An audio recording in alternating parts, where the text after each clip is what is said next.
Zee TV news కి స్వాగతం. ముఖ్యమైన బ్రేకింగ్ న్యూస్. ఆదోని పట్టణంలో నారాయణ విద్యా సంస్థల అధిక ఫీజుల వసూళ్లకు వ్యతిరేకంగా డిఎస్ఎఫ్ పీడీఎస్ఓ విద్యార్థి సంఘాలు ఆందోళన చేపట్టాయి.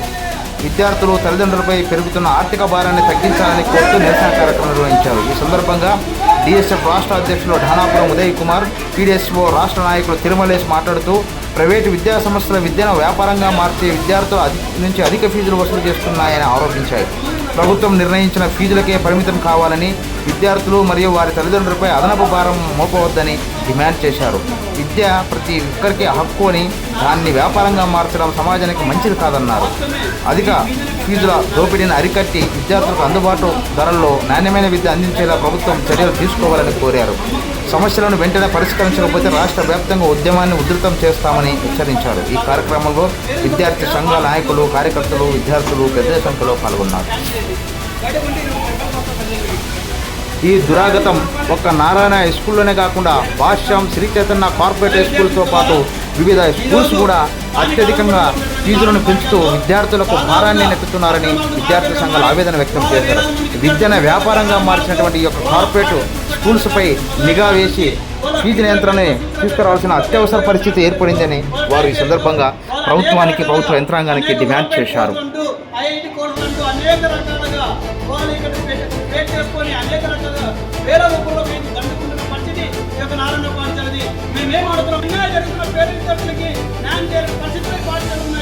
ప్రభుత్వ పాఠశాలలో నాణ్యమైన విద్య ఉంది, నాణ్యమైన సౌకర్యం ఉన్నాయి. అయినప్పుడు కూడా పేరెంట్స్ని, తల్లిదండ్రులని అనేక రకాల మాయమాటలతో నొప్పికట్టి వాళ్ళ మాయమాటల వల్ల అనేక రకాల వాళ్ళ ఫీజుల్ని, వాళ్ళ రక్త మాంసం వల్ల వాళ్ళు ఫీజుస్తున్నారు. మరి ఇప్పటికైనా అధికారుల శక్తులు తెలుసుకొని రానున్న రోజుల్లో ఈ యొక్క పాఠశాలపై చర్యలు తీసుకొని పేద విద్యార్థులకి అలాగే వాళ్ళ తల్లిదండ్రులకి న్యాయం చేసే అవసరం మరెంతో ఉందని చెప్పేసి అధికారులు తెలియజేస్తున్నాం. లేని ఏడలో దశల వారి కార్యక్రమాలకు కూడా స్థానిక విద్యాధికారుల నుంచి పై అధికారుల వరకు ఏమాత్రం కూడా కార్యక్రమం ఆపేదని చెప్పేసి ఈ సందర్భంగా వారు ప్రశ్నిస్తున్నాం.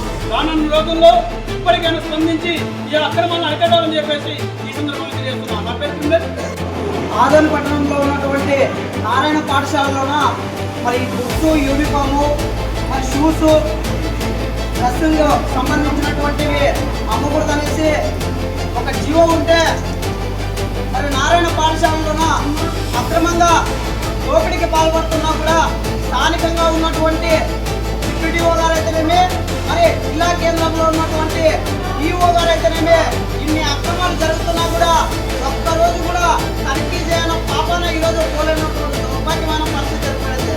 అయ్యా, ఈరోజు వేలకు వేల తల్లిదండ్రుల నుండి విద్యార్థుల నుండి ముక్కుల నుండి మరి వసూలు చేస్తున్నటువంటి ఇంత జరుగుతున్నా, ఇన్ని దోపిడీలు జరుగుతున్నా మరి నారాయణ పాఠశాల యాజమాన్యాలు, ప్రభుత్వ అధికారులు కుమ్మక్కయ్యి ఈరోజు ఈ విద్యా వ్యవస్థను భ్రష్టుపరుస్తున్నటువంటి పరిస్థితి ఏర్పడింది. మేము ఒకటే తెలియజేస్తా ఉన్నాం, డిఎస్ఎఫ్ పీడీఎస్ఓ విద్యార్థి సంఘాలుగా ఇలాగే అక్రమాలు జరుగుతూ ఉంటే చూస్తూ ఊరుకుంటే పరిస్థితి అయితే ఉండదు. ఆ రానున్న రోజుల్లో కూడా విద్యాశాఖ కార్యాలయాల ముందు కూడా ఈ అక్రమాలు ఏవైతే జరుగుతూ ఉన్నాయో వాటిని అరికట్టేందుకు దశల వారీగా కూడా ఉద్యమాలు సృష్టించేందుకు డిఎస్ఎఫ్ పీడీఎస్ఓ విద్యార్థి సంఘాలుగా ముందుంటాం. ఇవి ఏవైతే దాదాపుగా ఇవి ఈ బుక్స్, యూనిఫామ్ పేరుతోన దాదాపు వేలకు వేలు ఫీజులు దోపిడీ చేస్తూ ఉన్నారు.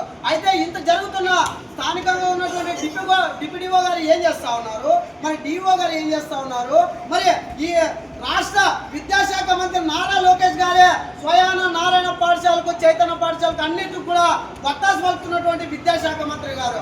అయితే మానవ హక్కుల కమిషన్ చైర్మన్ కూడా ఈరోజు సీరియస్ అయింది. బుక్స్ ఏ ఒక్క ప్రైవేట్ కార్పొరేట్ స్కూళ్ళల్లో కూడా బుక్స్ కానీ, యూనిఫామ్ కానీ తల్లిదండ్రులు నచ్చిన చోటే తెచ్చుకోవాలనేసి మానవ హక్కుల కమిషన్ కానీ మొన్న సీరియస్ అవ్వడం జరిగింది. అయితే ఇంత జరిగినా కూడా ఈ అక్రమాలు కూడా నిలకడ లేకున్నట్లుగా మరి దోపిడీ పాల్పడుతున్నటువంటి పరిస్థితి ఏర్పడింది.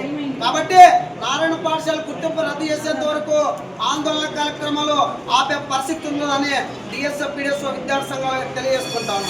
నా పేరు ఉదయ్ కుమార్, రాష్ట్ర అధ్యక్షుడు. చూస్తూనే ఉండండి జీటీవీ న్యూస్ ను. నిజం మా ధ్యేయం, సమతా సంక్షేమం మా లక్ష్యం.